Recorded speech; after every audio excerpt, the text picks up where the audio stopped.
It's incredible how fast you've done it. I keep joking you guys are moving at warp speed, but this announcement today, it's just huge. It's legendary for you guys. A park with massive Oakland tradition will now be your home and a place that the community can gather and continue to play ball. So, I mean, what is today like for you guys? It's been hectic. It started early. And we've been selling tickets, which is great. I think that the urgency of people trying to get tickets melted the internet, or at least www.oaklandballers.com for a bit. So that was a little stressful, but we couldn't be more excited with this outcome that we're going to be playing at Raimondi in 2024. So pretty fun day. Yeah, I mean, you look at what happened when your hats just went on sale. They sold out at Oaklandish. You look at what happens when you start selling tickets, it melts the whole site. So what does that tell you about Oakland baseball, the hunger for Oakland baseball, and that when people like you invest in Oakland baseball, the people invest back in you, right? It tells us what we already knew because we were fans, the Oakland fans, which is that this is the best fan base for baseball in the world. It is full stop. It doesn't matter what other people say. It is. And like every time we've done something, the response has exceeded even our wildest expectations. Like we couldn't keep the hats in stock. We start launching tickets for the first time and the site goes down in 40 minutes. Like this fan base is proving who they are. This is proving what we always knew about them. Yeah, and you guys are proving who you are, and people are responding in kind. And I want to circle back to the announcement because, I've been talking to you guys since the inception, since the very beginning. We've obviously been talking about this. And one of the first times I met Brian in particular, I believe we were walking around Lake Merritt, and you guys were telling me about your plan was to try to find a park in Oakland that you could make your home and fix up so that the people of Oakland could use the park when you're not playing it. And I know that was always your number one goal.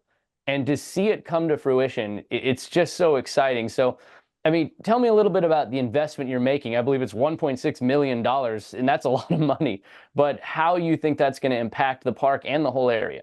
Yeah, so the way the process works, is actually in January, the city of Oakland gave us permission to play baseball at the park, and then subsequently we signed a lease agreement with the city of Oakland. We're announcing today that we're going to play there all 48 games, and we're announcing that we're going to make a $1.6 million private investment into the park, and that is improving the play space. It's putting in padding in the outfield wall. It's a warning track. It's making the outfield wall the pro size, right? Like it's improving the play space. We're going to use that for 48 days a year.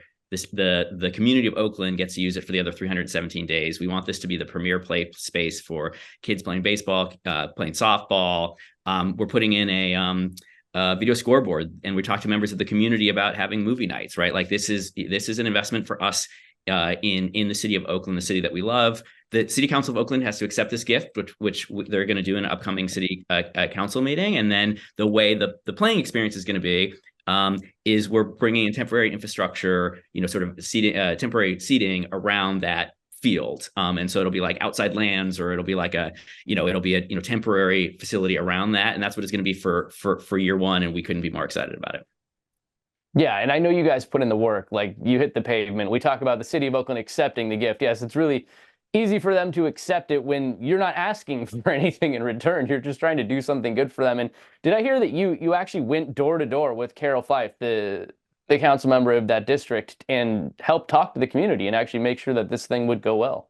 I did. I mean, it's easy for me because I live 10 minutes from Raimondi Park. So I'm not an immediate neighbor, but I'm not far away. My kids used to grow up playing soccer in Raimondi Park. Like this has been a park that's part of my family. And so, yeah, I mean, we Councilmember Fife and I literally went door to door they went to the West Oakland Farmers Market, which is a great farmers market. And from there, we went door to door talking to people. We've done a number of community meetings. We're going to continue to do a number of community meetings. Like, I think a lot of big developments and ballparks in particular are built on communities. We want to build with the community. And so far, the community has been just tremendously excited about what this can mean, and we are partnering with them to kind of co-create the experience, of the Ballers playing at Raimondi.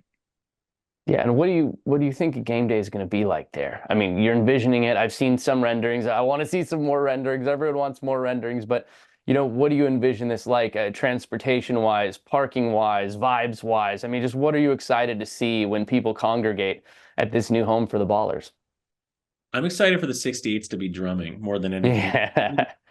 The fan experience is something that we're working closely on in conjunction with the fans. You know, our whole ethos is come and build it along with us. So we're not trying to do this in a vacuum. We're doing this with everybody as a stakeholder. We think that the team belongs to the community. So the vibes are going to be strong in terms of parking.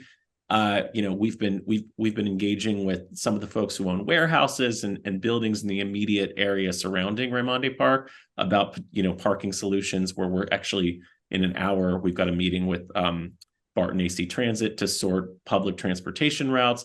We're talking to, you know, friends of Raimondi Park. We're getting feedback from community members in meetings that we're having every few weeks with the community to get their feedback and concerns and troubleshoot and problem solve around all of these, you know, issues, parking, transportation. So we're really doing this. It's an all hands on deck community effort. So I think that's what's exciting about it. You know what I'm really excited about? Like, I see, you know, obviously the legendary names that have played at that park, Frank Robinson, Curt Flood, to name a few, but to think that maybe someday this field that you guys have renovated and named your home could potentially host the next great, like, Ricky Henderson type player that was given the opportunity to play there and actually learn and develop there because you've re-energized what this park is. I think that, to me, is absolutely the most exciting thing. I'm excited for opening night. I'll be there, but to think of the future and what this can do for the community and to continue the legacy of Oakland baseball, to me, that's incredibly exciting. I mean, how much have you guys thought about that and just the rich tradition of the park? Yeah, I mean, a lot. You know, the park's been around since the late 1800s. It was called Bayview Park originally, and they renamed it Raimondi Park in 1947 after Erne Raimondi, who was a World War II hero and, you know, local great catcher on the Oaks. And then in the 50s, 60s, and 70s, you know, you mentioned, you know, Beta Pinson, Frank Robinson, Curt Flood. It was said that Raimondi Park was, you know, the biggest secret in baseball was that this park was producing more superstars than any other park in the country. So we think that's pretty cool that, you know, from the beginning, our whole ethos has been, we want to preserve the legacy of baseball in Oakland, and what better place to do it than a park that has generated so many stars. So to think that in 10, 20, 30 years, the next Ricky Henderson can come out of this park would be incredible. Yeah, I mean, it's all incredibly exciting. I know you guys are slammed. Anything else you want to drop here before you go? Because I know you got like 1,000 interviews today. I'm really impressed by the way that everybody's really rounded around this from the fan base. There's been rallying around it from the media standpoint. You guys you're blowing up right now, and everything's going in the right direction. Is there anything else that you want to hit? You know, you can buy tickets. Yeah, that's an important thing. Tickets are on sale now. Tickets are on sale. Yeah, the site's back up. I actually checked it right before this interview to make sure that I could actually buy tickets, and they're still there. They're still available, despite the fact that it melted the internet at first. It's up and going, right? Yeah, and they're available at www.oaklandballers.com. We have 12 packs available. It's a great gift for your friends. It's a great gift for your family. I don't know if you missed Valentine's Day, but if you did, Ballers tickets are a great gift. But all seriousness, we want you out there. We want you to support the team. We want you to be part of this. This is a team built by fans for fans, and we'd love to see you at games. That's awesome, guys. I knew this day would come. I was trying so hard not to hint or blow this up this time.